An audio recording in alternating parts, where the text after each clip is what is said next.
महादेव एक बार पुनः स्वागत करते हैं आपका हमारे इस यूट्यूब चैनल संस्कृत यूनिवर्स में। और आज का हमारा टॉपिक है महाकवि भारवी का सामान्य परिचय। वैसे तो आप सभी जानते हैं कि जितने भी एग्ज़ाम्स होते हैं वहाँ कवियों का परिचय पूछा जाना एक सामान्य सी बात है, और उनमें भी इतने बड़े ग्रंथकार जिन्होंने किराता अर्जुनीयम नामक इतनी बड़ी ग्रंथ की रचना की कि जिनके इसी ग्रंथ की रचना के मात्र से इनको सर्वाधिक प्रसिद्धि मिली। इनकी प्रसिद्धि के विषय में कहा जाता है भारवेरर्थ गौरवम। इनके इन्हीं रचना ने इन्हें इतनी प्रसिद्धि दिलाई। आज उन्हीं महाकवि भारवी का हम सामान्य परिचय देखेंगे। तो चलिए शुरू करते हैं। महाकवि भारवी का जन्म 560 ईस्वी के लगभग तथा 580 ईस्वी के लगभग अधिकांश आलोचकों ने माना है। अगर शताब्दी में बात करें तो 6वीं शताब्दी का उत्तरार्ध एवं 7वीं शताब्दी का पूर्वार्ध लगभग इनका जन्म माना जाता है।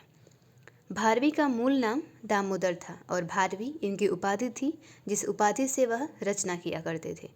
भारवी के पिता का नाम श्रीधर था। अवंती सुंदरी कथा की माने तो नारायण स्वामी भी इनके पिता का नाम प्राप्त होता है। भारवी की माता का नाम सुशीला था। इनके जन्म स्थान के विषय में भी कुछ किंवदंतियां हैं, जिनमें दक्षिण भारत में नासिक प्रदेश के अचलपुर या एलिचपुर को इनका निवास स्थान माना जाता है, एवं अवंती सुंदरी कथा के अनुसार धारा नगरी को भी इनका जन्म स्थान या निवास माना जाता है। श्री NC चटर्जी भारवी को त्रावणकोर का निवासी सिद्ध करते हैं। भारवी की पत्नी का नाम रसिकवती या रसिका था। भारवी के पुत्र मनोरथ। भारवी का गोत्र कुशिक और इनका जो संप्रदाय था वह शैव था।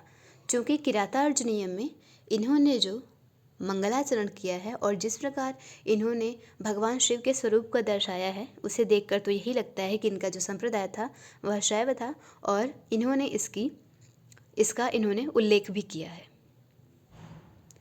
आश्रयदाता। महाकवि भारवी के 4 आश्रयदाता माने गए थे।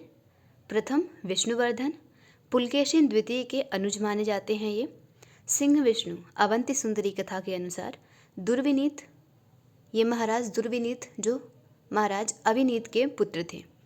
और चौथे हैं महेंद्र विक्रम जो सिंह विष्णु के पुत्र थे। अब भारवी की वंशावली पर थोड़ा विचार करते हैं कि भारवी की वंशावली में सर्वप्रथम नारायण स्वामी जो कि इनके पिता थे, और मनोरथ जो कि इनके पुत्र थे। मनोरथ के पुत्र हुए वीरदत्त, एवं वीरदत्त तथा गौरी के पुत्र हुए दंडी जो भारवी के प्रपौत्र कहे जाते हैं। इनकी एक पंक्ति थी आधत्ते कनकमय आतपत्र लक्ष्मीम। किरातार्जुनीयम के 5वें सर्ग के 39वीं पंक्ति है ये। इस श्लोक में कनकमय आतपत्र सोने का छाता की उपमा को अति सुंदर मानकर आलोचकों ने कवि का नाम ही आतपत्र भारवी रख दिया, जो कि इनकी एक प्रसिद्ध उपाधि बन गई, आतपत्र भारवी। राजा दुर्विनीत जो कि इनके आश्रयदाता थे, उन्होंने इनकी रचना किरातार्जुनीयम के 15वें सर्ग पर संस्कृत टीका लिखी थी। भारवी दंडी के प्रपितामह थे, जिसकी चर्चा हमने इनकी वंशावली में ही कर ली। भारवी की वाणी को प्रकृति मधुरा कहा जाता है। भारवी महाकाव्य में अलंकृत काव्य शैली या रीति शैली के जन्मदाता हैं। इनके काव्य मार्ग को विचित्र मार्ग कहते हैं। इन्होंने अपने ग्रंथ किरातार्जुनीयम में इस शैली का सर्वप्रथम प्रयोग किया था।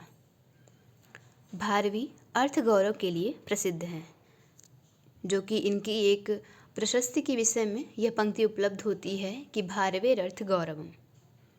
आचार्य मल्लीनाथ जिन्होंने जितने भी प्रसिद्ध ग्रंथ हुए, चाहे वह कालिदास के हों, चाहे भारवी के हों, या फिर चाहे माघ के हों, उन सारी ग्रंथों पर अपनी टीका लिखी है, अपनी विद्वत्पूर्ण एक टीका लिखी।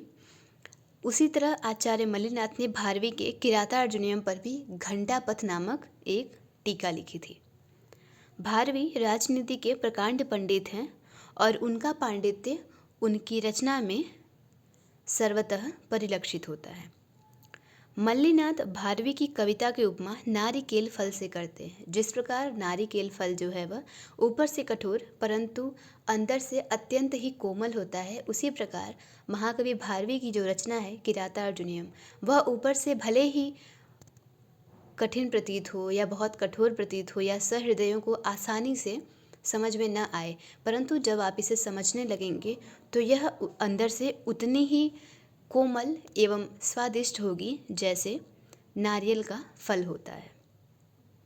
नारिकेल फल सम्मितम वचः, यह पंक्ति कहकर मल्लिनाथ ने भारवी की कविता की उपमा दी थी नारियल केल फल से। दक्षिण के ऐहोल शिलालेख में भी भारवी का नाम आता है, जिस ऐहोल शिलालेख को रवि कीर्ति ने उत्कीर्ण करवाया था, ऐसा कहा जाता है। भारवी के किरातार्जुनीयम को लक्ष्म्यंत महाकाव्य कहा जाता है, क्योंकि उन्होंने अपने ग्रंथ के मंगलाचरण से लेकर अंत तक में लक्ष्मी शब्द का प्रयोग किया है। मंगलाचरण जो स्टार्टिंग है और जहाँ इनका ग्रंथ समाप्त होता है, वहाँ भी इन्होंने लक्ष्मी पद का प्रयोग किया है, इसलिए इनके महाकाव्य को लक्ष्म्यंत महाकाव्य कहा जाता है। माघ के शिशुपाल वधम को श्रेयंत महाकाव्य कहा जाता है, क्योंकि इन्होंने भी शुरुआत की है श्रेय शब्द से और अंत किया है श्रेय शब्द से और अंत भी श्रेय शब्द से किया है। श्रीहर्ष के नैषधीय चरितम को आनंदांत महाकाव्य कहते हैं, इन्होंने भी शुरुआत श्री से ही की है और अंत किया है आनंद शब्द से। महाकवि भारवी विषयक कुछ प्रशस्तियाँ हैं जो काफ़ी प्रसिद्ध भी हैं, और चूंकि यह हर एक एग्ज़ाम में पूछी जाती हैं, इस दृष्टि से भी काफ़ी महत्वपूर्ण है। महाकवि उद्भट लिखते हैं भारवेरर्थ गौरवम्।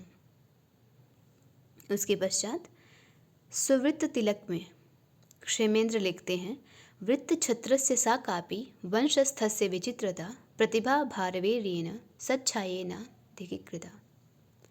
मल्लिनाथ, जिन्होंने टीका लिखी थी घंटापथ नामक किरातार्जुनीयम पर, उसमें यह नारिकेल फल से भारवी की कविता की उपमा देते हुए कहते हैं नारिकेल फल सम्मितम वचो भारवेह सपदि तद विभज्यते स्वादुयन्तु रसगर्भ निर्भरम सारमस्य रसिका यथेप्सितम।